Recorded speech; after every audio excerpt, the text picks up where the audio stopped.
Chers frères et sœurs, pour ce dernier dimanche de l'année liturgique, nous allons célébrer le Christ, roi de l'univers. La liturgie nous donne de méditer sur une très belle parabole, la parabole du jugement dernier, où il nous est donné de voir, de méditer, de contempler le Christ en gloire qui vient siéger sur son trône et séparer les brebis des boucs. De cette parabole, on peut retenir 3 enseignements. Le premier enseignement, c'est que Dieu crée par séparation et il nous recrée en séparant les brebis d'un côté et les boucs de l'autre. Les brebis, comme il est dit dans l'Évangile selon saint Jean, ce sont celles qui écoutent la parole de Dieu, celles qui connaissent le berger et qui le suivent.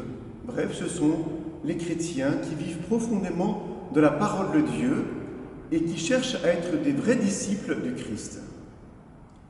Et les boucs, ce sont ceux qui suivent leur propre moi, qui suivent les inclinations de leur cœur, mais qui vont vers le mal. Bouc vient d'un terme hébreu qui signifie discorde, qui signifie querelleur, qui signifie aussi celui qui refuse d'obéir Dieu. Bref, ce sont ceux qui suivent le mauvais, Satan, le diable. Et donc, le premier enseignement de cette parabole, c'est de voir que Dieu, justement, veut nous libérer et veut faire en nous un vrai discernement entre ce qu'il y a de bon et de ce qu'il y a de mauvais. Et il veut nous faire entrer dans sa lumière. Bref, notre vie a un véritable sens parce que nous sommes appelés à la vie éternelle. Le deuxième enseignement, c'est que le critère de ce discernement, c'est tout simplement l'amour. Saint Jean de la Croix le dit dans une phrase qui résume toute cette parabole. Au soir de notre vie, nous serons jugés sur l'amour. L'amour très concret. Vous avez eu faim, vous m'avez donné à manger. Vous avez eu soif, vous avez été en prison, vous m'avez été visité, etc. Et donc, il s'agit tout simplement de réaliser les actes d'amour parce que nous avons été créés à l'image et à la ressemblance de Dieu. Or, Dieu est amour. Actuellement, on entend souvent cette réflexion « prenez soin de vous ». Et c'est très beau, mais on pourrait dire « prenez soin aussi des autres ». Et s'il faut prendre soin de nous, il faut prendre soin de nous dans la totalité de notre être, corps, âme, esprit. Corps, effectivement, pour nous préserver du mal, mais aussi pour nourrir notre corps. Mais il faut aussi avoir le soin de sa psyché, de son affectivité, et aussi ceux qui sont autour de nous. Combien de personnes sont angoissées à cause des peurs qui sont divulguées autour de nous? Il faut rayonner la confiance. Et c'est peut-être lorsque Jésus dit « Eh bien j'étais nu, vous m'avez revêtu. Eh bien j'étais nu parce que j'étais angoissé. Eh bien j'étais revêtu de la lumière, de la justice. J'ai revêtu une personne eh bien, pour la réchauffer parce qu'elle était fragilisée, elle était angoissée. Alors je lui ai redonné du courage par un sourire, par un coup de téléphone, par un geste d'amitié. Mais aussi, il faut avoir le soin de son âme spirituelle, de son esprit. Et prendre soin de son esprit, eh bien, c'est de prier, c'est d'écouter la parole de Dieu, c'est de nourrir du corps du Christ ressuscité.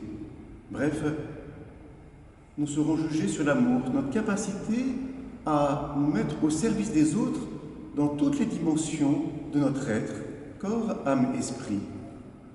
Profondément, on sera aussi jugé sur notre capacité à être missionnaire. Le troisième enseignement, c'est un enseignement une réalité qui est extraordinaire, puisqu'il s'agit du mystère de l'incarnation. C'est-à-dire que Dieu s'identifie à toute personne. Tout ce que vous avez fait au plus petit d'entre les miens, c'est à moi que vous l'avez fait. Tout ce que vous n'avez pas fait au plus petit d'entre les miens, c'est à moi que vous ne l'avez pas fait. Et donc cela c'est extraordinaire, parce qu'on s'aperçoit que la vie éternelle commence dès maintenant. le jugement, c'est dès maintenant.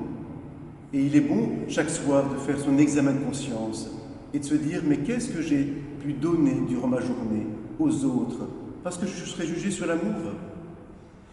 Et donc, pour ce dernier dimanche de l'année liturgique, ce dimanche où nous allons célébrer le Christ, roi de l'univers, mais c'est un roi qui est serviteur, eh bien, nous sommes invités à faire un vrai bilan de notre vie spirituelle. De même que d'un point de vue comptabilité, on fait un bilan comptable pour la fin de l'année, comme dans chacune de nos universités, dans chacune de nos industries, eh bien, il est bon de faire aussi un vrai bilan. Qu'est-ce que j'ai fait durant cette année pour me mettre au service des autres? Qu'est-ce que j'ai fait pour être missionnaire? Comme ce fut le cas la semaine dernière, sachez que tous les jours, la cathédrale est ouverte de 9h du matin jusqu'à 19h le soir. Sachez aussi que chaque dimanche, nous exposons le Saint-Sacrement de 17h30 à 18h30. Vous pouvez venir justement adorer celui qui est pauvre, celui qui a soif de votre amour. Et il vous est donné la possibilité à la fois aussi de vous confesser et de recevoir la communion. Et chaque jour, sachez aussi qu'il y a un prêtre qui est à votre disposition de 18h à 19h, non seulement pour vous écouter, mais aussi pour vous donner ce sacrement de la réconciliation. C'est là où se fait le vrai jugement, la vraie libération entre ce qui me pousse vers le bas et ce qui m'entraîne vers la lumière.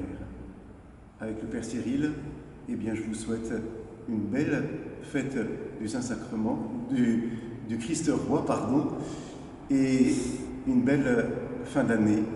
Et peut-être ce serait peut-être un objectif qu'on peut se donner, eh bien, pour que cette fin d'année, eh bien, je puisse aller me confesser pour faire dès cette terre cette libération, ce jugement, et demander au Christ de me libérer de tout ce qui a pu être contraire à l'amour. Oui, vraiment, au soir de ma journée, au soir de ma vie, je serai juré sur un seul critère, l'amour.